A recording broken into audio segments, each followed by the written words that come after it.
So, the truth about productivity is that it's not really about the apps. It's not really about having a perfect system or about being disciplined or motivated more than anyone else. Those things do help, but what I've realized over the last few months is that there is actually a hidden secret to productivity and fulfillment. So grab a cup of tea and we can talk about it. As you may or may not know, I am in the middle of writing a book, and it's a book about productivity. And so I've been thinking a lot over the last few months about what does productivity actually mean to me? And the main insight that I've realized is that productivity, to be honest, isn't really about getting more things done. It's mostly about learning to enjoy the journey, because when we're having fun with doing the things that we're doing, then productivity kind of just takes care of itself. And this is kind of obvious, right? When we're doing stuff that we enjoy, when we're hanging out with friends or watching Netflix or playing video games, we're never worried about our productivity. We're never worried about motivation. We never say, I need to be motivated to watch this next episode of Netflix or to play Warzone with the boys. We only really need motivation, in inverted commas, for the things that are short-term painful for long-term gain. And we as humans, we are absolutely terrible at motivating ourselves to do things in service to our future selves because we're all obsessed with instant gratification. And so the conundrum that we're dealing with is, how do we make ourselves do things that are short-term painful in service to our future selves? How do we make ourselves, how do we motivate ourselves to be productive, to sit down and learn to code, or to do our homework assignment, or to work on that side project after we've come home from a hard day of work because we know we want to be entrepreneurs at the end of the day? And there's broadly two ways of answering this question. The first one is something that I call the Muhammad Ali method. This is called the Muhammad Ali method because Muhammad Ali, famous boxer, has this famous quote where he said something like, I hated every minute of training, but I said, don't quit, suffer now, and live the rest of your life as a champion. And Muhammad Ali is amazing, everyone loves him and all that stuff, obviously, but I think this approach to work, as work equals suffering, that's an approach that I'm not really a fan of. And maybe that's what you need if you want to become world heavyweight boxing champion, or if you want to win gold at the Olympics. But if I think about what I want from my life, it's not to be the best in the world at anything. It's not to win a gold medal or a Nobel Prize or to be a boxing champion. The thing that I want from my life, which I think is true for a lot of us, is that I want to live a nice balanced life where I'm having fun, working on things that I enjoy, doing things that contribute a bit to the world, and not really being overly concerned with trying to be the best or trying to compete with other people. And so I think the problem with this Muhammad Ali approach to life, i.e. this work equals suffering approach to life, is that it kind of glorifies the hustle and it glorifies the grind, that you need to suffer, this needs to be painful. And if it's painful, it's because you're doing it right. And if you're not doing it, it's because you can't stand the pain. And obviously that's a huge oversimplification, and I'm sure his stance on this is actually more nuanced. But when I think of my own life over the last 15 years and how I do things like YouTube channel, entrepreneurship, medical school, being a doctor, podcast, all this stuff that people message me about, none of it feels like suffering. None of it feels like a grind. None of it feels like work. None of it feels like a hustle. And so when my housemate says, it's 11 o'clock at night, why are you still working? It's always a bit surprising because it really doesn't, genuinely doesn't feel like work, because it's actually fun. And that begs the question that, well, okay, how do we actually enjoy the things that we're doing? I'm glad you asked, because there's, again, two broad ways of tackling this. The first one is the one that books and stuff will tell you, which is that find your passion and do the things that you enjoy. That's one way of doing it. The problem with that type of thinking, the whole find your passion and do what you enjoy, is that lots of us don't know what our passion is. It's I don't know what my passion is. What am I passionate about? Who knows? Secondly, the things I'm passionate about, playing World of Warcraft and trying to play songs on the guitar, I'm never gonna be able to make a living at playing World of Warcraft or playing songs on the guitar. And if I tried, I'd be you know what, I'm gonna become one of those 0.01% of singer-songwriters who make it big in the world. The deck is stacked against me, the odds are stacked against me. And the third problem with this whole narrative of find your passion and do what you love and all that kind of crap is that it doesn't recognize that we do often have to do things that we don't want to do. Unless you're born with a silver spoon up your behind, you probably don't have the freedom to just quit your job and follow your passion. Or your passion is art, great, don't worry about working, just become an artist full time. Most of us don't have that level of privilege where we can just quit our jobs and follow our passion. And so when we're trying to answer this question of how do we enjoy the journey, how do we have fun, that approach of pick the fun things to work on, I don't think that works for most people. I think there is a second approach, and that's the one that I've been using most of my life. The second approach is actually, instead of doing the things you enjoy, learning to enjoy the things that you're doing. And this approach is great because it doesn't rely on any level of privilege. It doesn't rely on your external circumstances. All it relies on is using a few mindset shifts and using a few environmental tricks and using a few tips and techniques and hacks to make ourselves or rather to encourage ourselves to enjoy more of the things that we're doing. And so genuinely, that's the true secret of productivity. If you can learn to enjoy the journey, if you can learn to have fun, journey before destination, then productivity takes care of itself. And so I want to share 5 or so techniques that I found really helpful in my life over the last 10 years that help me enjoy the journey a little bit more. Tip number 1, and I've just spilled some tea, so as I wipe the tea, tip number 1 is a mindset shift. And that's just having the mindset that the thing that we're doing, or the work, or whatever we want to call it, is going to be fun. This is like absolutely game changing. Anytime I've had a situation in my life where I felt stressed, or I felt unmotivated, or I felt like, oh, I'm not being productive enough, usually it's because I forgot to have fun. And there's a great phrase that I think philosopher Alan Watts used, which is about approaching things sincerely versus approaching things seriously. And I often find myself approaching things too seriously. Like, it's no fun playing a game with someone who's taking you too seriously. And so when I remember to have fun, I switch to approaching things sincerely. Like, I'm still gonna give it my all, but I'm gonna recognize that this is a game, and I'm gonna try and enjoy myself while I'm doing it. In fact, I even have a Post-it note attached to my computer monitor at all times that says, this is going to be fun. And anytime I find I'm looking around and I catch a glimpse of that Post-it note, this is gonna be fun, I just remind myself, oh yeah, this is gonna be fun. This is fine, this is all good.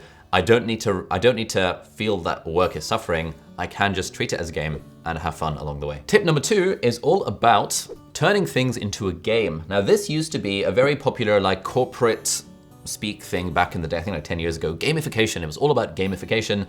And if you gamified the workplace, then the employees would be more motivated and more productive.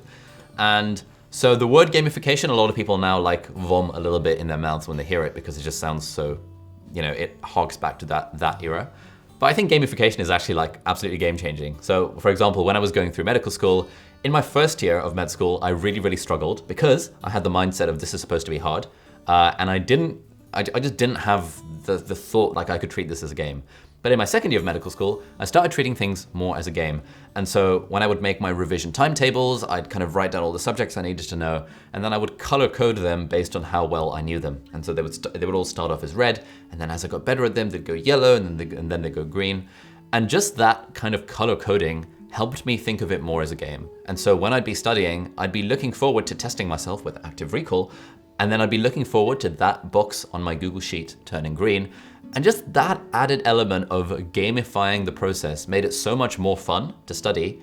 And it also helped me get a first-class degree in my second year exams, which I hadn't done in my first year when I thought things were going to be really, really hard. Tip number 3 for making stuff more fun is to bring others on board. It's to do things with your friends. Again, I've got a story from med school about this. So in my 5th year of med school, I had a project that I was doing that involved analyzing data from 2,000 patient records and manually going through them on the electronic patient record system in order to tease out some things around, what medication they were on and what their results of an ultrasound scan were. The details are kind of irrelevant. The point is, this was a lot of mind-numbingly boring, dull grunt work, having to go through a spreadsheet, and it didn't really require any special knowledge on my part, other than a cursory knowledge of medicine to know what sort of things I was looking for. And so I tried doing a few dozens of patients by myself and realized that this is the worst thing ever. I'm so unproductive, I'm so unmotivated, I can't be bothered to do this thing. And what I realized I could do is I could bring friends on board. So I had some friends I had 5 friends in the year below, and I recruited them into this project. I said to them, all right guys, we've got these 2,000 patients to get through. We'll split the workload up 5 ways. So we do 400 patients each, or 300 patients each, or whatever it was.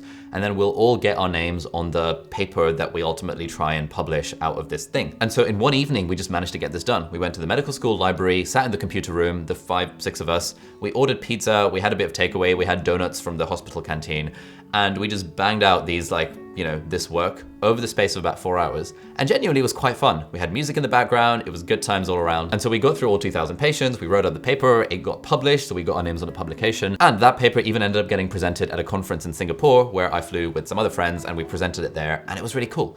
And all that happened, I think if I'd been doing it myself, if I hadn't just taken that extra step to get other people on board, this project wouldn't have happened, and I wouldn't have had so many CV points, and I wouldn't have had a free trip to Singapore. And so the general tip here is that think about whatever you're doing, think about how you can do it with other people.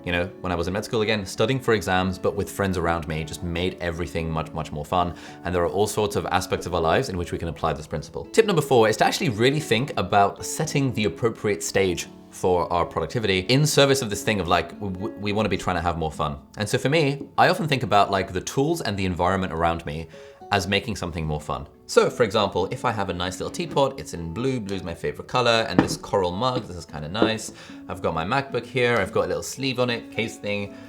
This whole aesthetic makes me really enjoy, for example, if I was studying for an exam or if I was kind of working on a video script, sitting on here, it would be quite fun. I'm quite enjoying making this video because, you know, I've got this stuff around me, I've got my little fake plant. The environment around me is like I've designed in a way that appeals to my personal aesthetic sensibilities, and therefore, whatever I do in this environment automatically becomes more fun. This is the same principle behind why I like to have a fancy-ass desk setup. And you don't even need to have a fancy-ass desk setup for this, because when I was in med school and I was broke and I had no money, I still put in time and effort to thinking, okay, how do I arrange my books and my laptop on my desk and, like, you know, add this little plant? How do I arrange it in a way that makes me feel good inside? Because when it comes to studying for my exams, if I'm in my room and I'm on my desk, I'm doing it, I just have more fun when the environment is more aesthetic and more nice. Other things around this is working with music. I have a Study With Me playlist on Spotify that has instrumental music from like The Lord of the Rings and Harry Potter and Pirates of the Caribbean and the Marvel stuff. And when I have that playing on the speakers or through my headphones, it makes the work more fun. And yes, according to the evidence, studying with music or working with music does reduce focus very, very slightly because it interferes with some aspects of, like, you know, short-term memory processing, but that's fine. I don't care. I would rather have a bit more fun by listening to music than squeeze out a little bit of extra productivity by working in complete silence. And so the tip here is that if you're worried about your productivity or about motivation or whatever, just think about the environment that you're in and ask yourself, is that an environment that appeals to your aesthetics? Is it conducive towards having fun? Because if it's conducive to enjoying the process, enjoying the journey, then you'll automatically, magically become more productive. And tip number 5 is kind of, if we're thinking ahead, like, you know, we can get to a point where we're very good at talking ourselves and tricking ourselves into having fun with doing the things that we're doing. You know, bringing friends on board, changing up the environment, the mindset, and like a load of other things that I haven't talked about in this video. But we've got to ask ourselves at some point, are we actually even working on the right things?